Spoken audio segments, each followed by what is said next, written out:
Hello friends, आज के video में जैगल प्रीपेड पे मैं आपको अपना टेक दूंगा। तो मेरा क्या टेक है यहाँ पे, देखो Q1 का रिजल्ट भी आ गया है, कॉन कॉल भी हो गया है एंड कंपनी में आज 20% का सर्किट भी लग चुका है। तो आगे क्या होगा मुझे क्या लगता है, तो देखो कंपनी आज के टाइम पे 60 के पीए पे ट्रेड कर रही है, 16 के पीए पे ट्रेड कर रही है एंड जो इंट्रिंसिक वैल्यू इसका देखोगे तो ये 358 के आसपास का है। तो कंपनी अपने इंट्रिंसिक वैल्यू से भी आधा ट्रेड कर रही है। इसका मतलब क्या है, यहाँ पे कंपनी चीप लगती है एक तरह से देखा जाए तो। लेकिन ये सबका फायदा तब होगा जब कंपनी में ग्रोथ होगा फ्यूचर में and company can survive and company has a growth and company के प्रोडक्ट में दम होगा। तो हम लोग देखते हैं कुछ इनके नंबर्स वगैरह।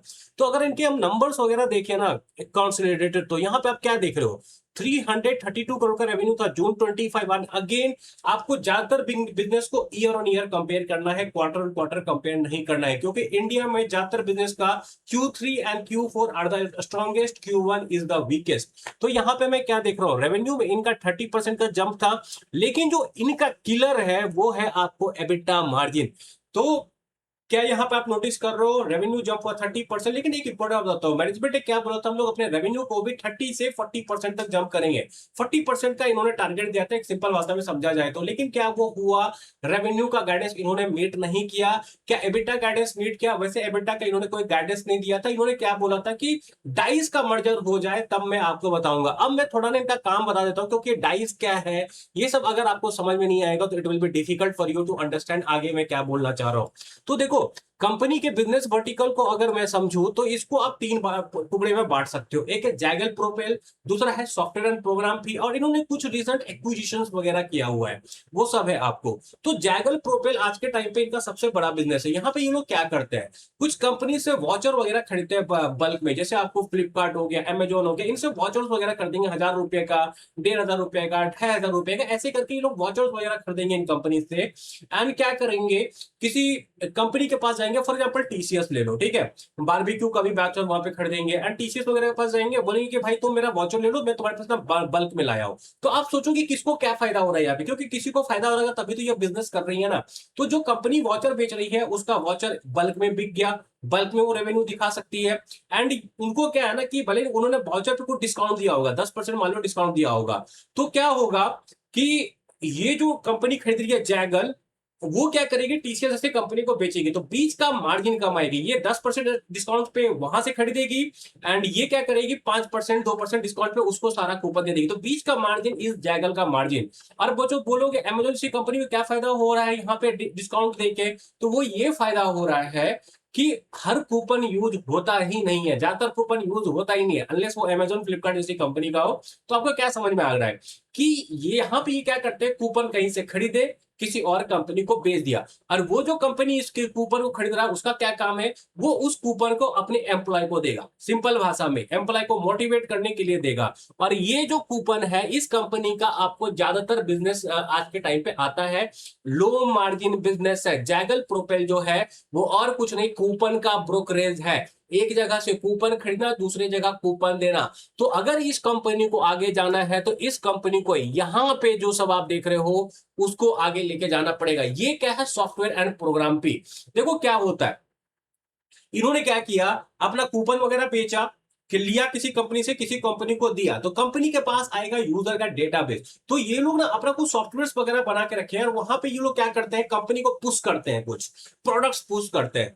वो होता है सॉफ्टवेयर एंड प्रोग्राम फी, उनको ये लोग बोलते हैं। यहाँ पे क्या है, जैगल सेप, जैगल जोयर, जैगल जेटिक्स, ये सब कुछ कुछ आपको इनका प्रोडक्ट है। जैगल सेप क्या है, बेसिकली क्या होता है ना, एम्प्लॉय का एक्सपेंस मैनेजमेंट करता है। कोई गया कहां पे, कहीं ट्रैवल कंडक्ट कर रहा है बिजनेस पर्पज से, किसी को होटल दिया गया है बिजनेस पर्पज से, तो वो सबका ये लोग एक्सपेंस मैनेजमेंट करते हैं ताकि सही जगह खर्चा हो, लोग ज्यादा ना दिखा सके, ज्यादा खर्चा ना ले, ज्यादा क्लेम ना ले ले। तो ये लोग क्या करते हैं, सॉफ्टवेयर के थ्रू ये सब मैनेज करते हैं और उनका डैशबोर्ड वगैरह बना के देते हैं। जैसे जेटिक्स है, जेटिक्स है आपको वही एक्सपेंस का देखने के लिए कि ताकि कंपनी वगैरह को पता चले कि कौन सा जोन में ज्यादा खराब खर्चा हो रहा है, कौन से ऑफिस लोकेशन में ज्यादा खर्चा हो रहा है। तो वो सब डिफरेंट डिफरेंट तरह का प्लेटफॉर्म है इनका।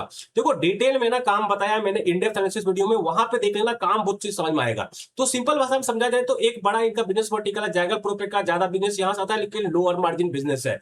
दूसरा क्या है, software and program fee. Software and program fee के अंदर जैगल सेफ, जैगल जोयर, जैगल जेटिस, डाइस, ये सब आता है। डाइस अगेन इन्होंने एक्विजिशन किया है, लेकिन अब इनके स्टैंड अलोन में आएगा। क्यों? क्योंकि इन्होंने उनका एसेट खरीद लिया है, सारा आपको जो सॉफ्टवेयर वगैरह उन्होंने बनाया था सब कुछ खरीद लिया है। तो आपको डाइस क्या है, एक एआई ट्रैवल एंड एक्सपेंस वाला प्लेटफॉर्म है। मतलब क्या होता है ना, वो ट्रैवल किया कहीं पे तो वो क्या करेगा, आपको रिसिप्ट वगैरह अपलोड करेगा, बिल वगैरह अपलोड करेगा, तो एआई यूज करके उसको स्कैन किया जाएगा एंड रिफंड वगैरह आपको अप्रूवल वगैरह रिफंड वगैरह किया जाएगा वहां पे। तो वो एआई यूज करके होता है, तो वो डाइस ने बनाया हुआ है।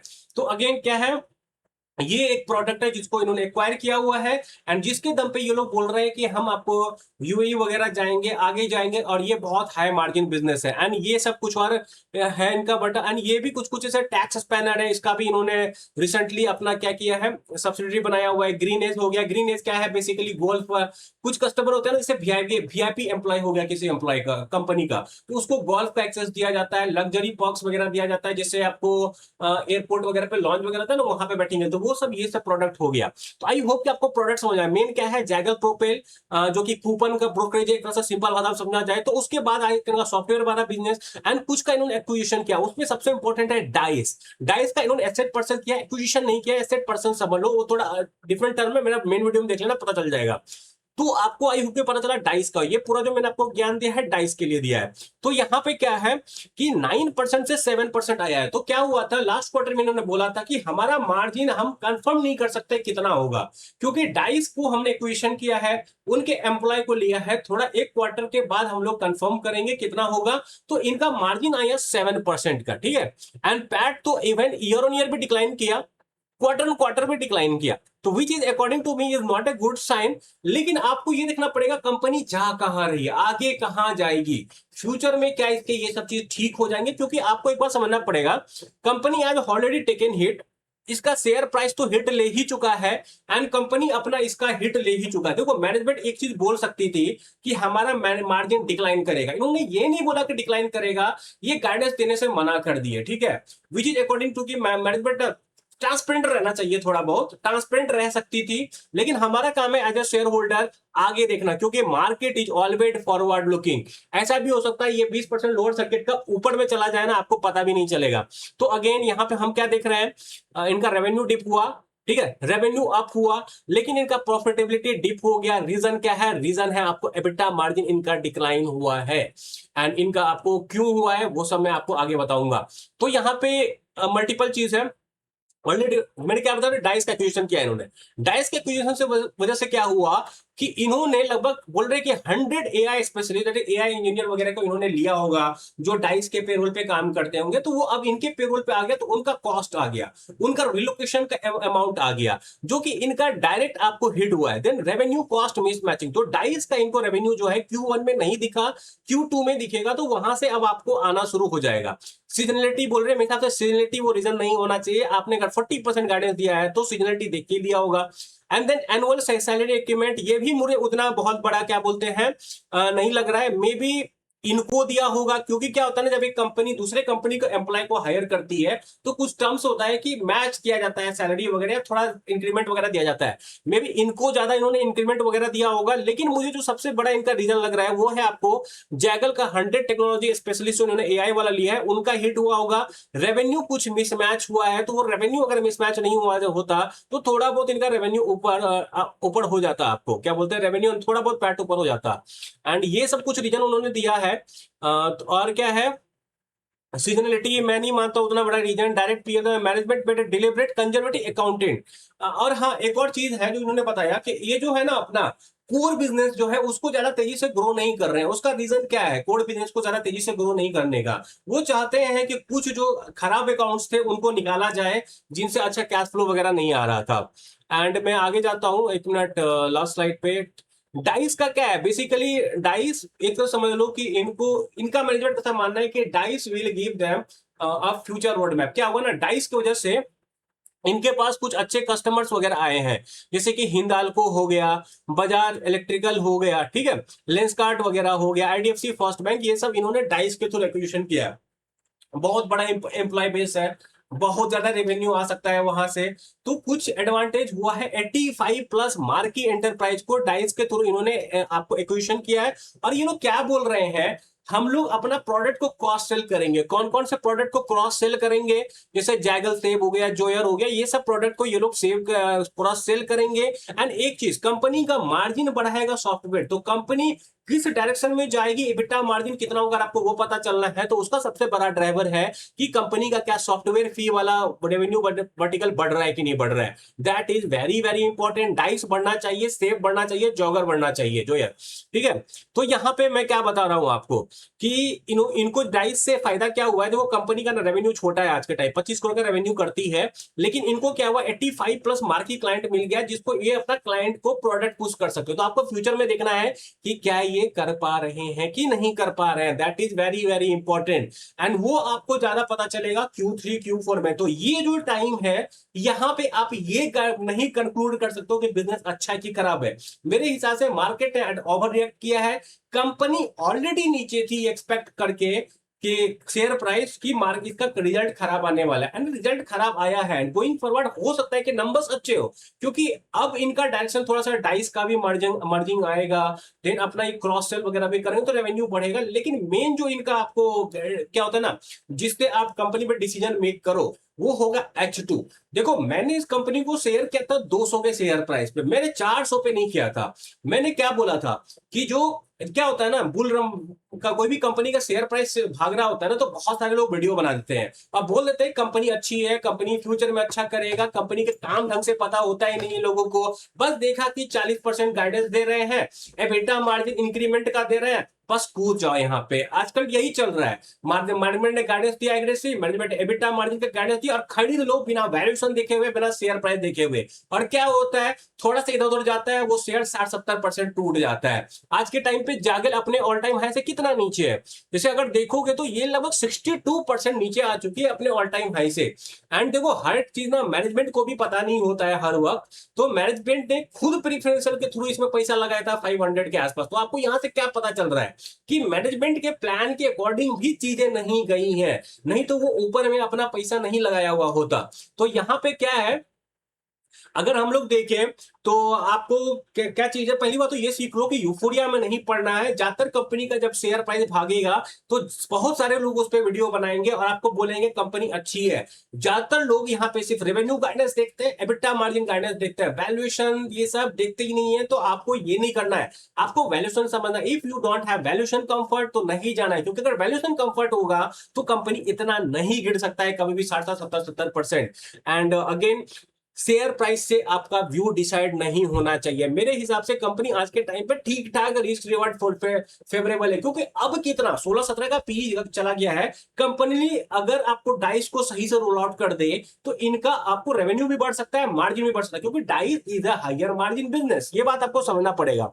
एंड अगेन कुछ कुछ और दिखा देता हूं, कुछ और इंपॉर्टेंट है। हाँ, एक और चीज था कि ये बोल रहे थे कि FY27 में डाइस से इनका 1516 करोड़ का रेवेन्यू आएगा। लेकिन उससे इंपॉर्टेंट बात क्या है यहाँ पे, उससे इंपॉर्टेंट बात है यहाँ पे कि ये 90% ग्रॉस मार्जिन का बिजनेस है। दैट इज इबिटा बहुत हाई होने वाला है यहाँ पे। एंड ये क्या बोल रहे हैं, इससे हम थोड़ा क्रॉस सेल वगैरह करके 30-40 करोड़ का कमा लेंगे। तो उतना बड़ा डेल्टा नहीं है, लेकिन मार्जिन के हिसाब से it is a good delta. ये बात आपको समझना पड़ेगा। एंड देन आपको सब्सक्रिप्शन फी वगैरह हो गया। अब मैं आगे जाता हूं थोड़ा। स्टैंड अलोन डायनेमिक्स क्या है, देखो प्रोपेल प्लेटफॉर्म इनका 42% बढ़ा है। तो अगेन मेरे हिसाब से प्रोपेल का बढ़ना उतना पॉजिटिव साइन नहीं है। प्रोपेल आपको नीचे जाना चाहिए एंड आपको मतलब प्रोपेल भी बढ़ना चाहिए, लेकिन प्रोपेल का growth rate should be smaller than and equal to Zaggle Save and Zaggle SaaS, क्योंकि ये आपको सॉफ्टवेयर वाला बिजनेस है। सॉफ्टवेयर वाला बिजनेस जितना तेजी से बढ़ेगा उतना तेजी से इनका मार्जिन बढ़ेगा, ये बात समझो। और उसको इन्होंने कितने रेट से बढ़ाया है, 10% एंड 18% से, ठीक है। और यहाँ पे ये लोग क्या बोल रहे हैं, स्टडी कार्ड इश्यूएंस कर रहे हैं, यूनिट इकोनॉमिक्स हमारा इंप्रूव हुआ है।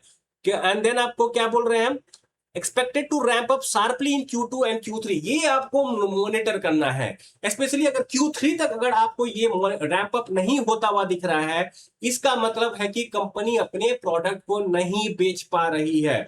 और अगर नहीं बेच पा रही है प्रोडक्ट तो रह के फायदा ही नहीं है। वैसे डाइस के पास ऑलरेडी 85 कस्टमर है, मतलब इनके पास हेडरूम तो है। एंड बड़े बड़े कस्टमर्स है, जैसे हिंदाल्को जैसे, बजाज इलेक्ट्रिकल जैसे, तो ये सेल तो कर सकते हैं। बस आपको देखना है सेल कर पाते हैं कि नहीं।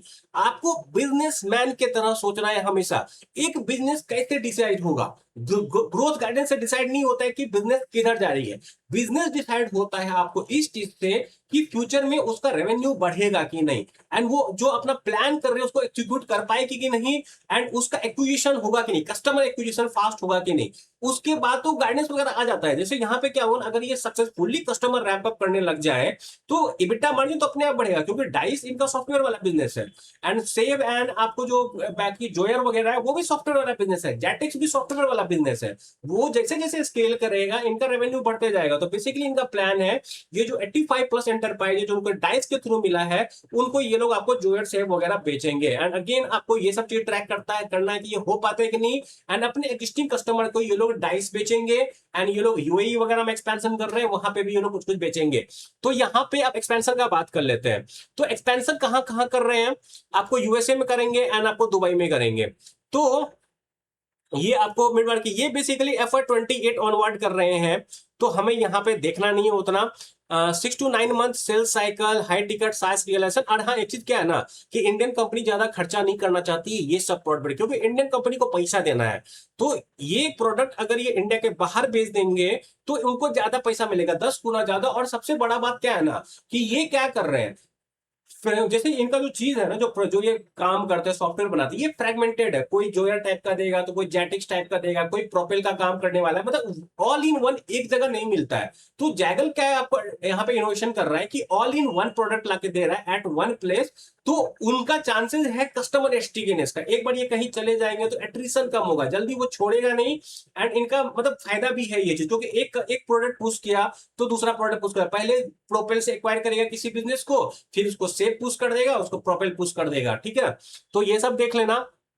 एंड अगेन एक चीज क्या है कि दुबई सर्विसेज ऑपरेटिंग बेस, ये सब तो मैं आपको अपने डीप डाइव में ही बता चुका हूं। बस यही है कि आपको ये चीज मॉनिटर करना है, onboarding under way as regional mid to large corporate shift from fragmented tools to unified. ये इनका सबसे बड़ा मोट हो सकता है। ये क्या कर रहे हैं ना कि बहुत सारे जो बड़े बड़े बिजनेस है फ्रेगमेंटेड होता है, कोई भी फ्रेगमेंटेड नहीं चाहता है। अगर अगर ये इनका सही से क्लिक करेगा ना तो this company can scale a lot. Again आपको देखना पड़ेगा। एंड यहाँ पे एक चीज और क्या है, क्या इन्होंने गाइडेंस वगैरह को कम किया, गाइडेंस को कम नहीं किया है, फिर भी पता नहीं मार्केट क्यों तोड़ा है इनको, ठीक है।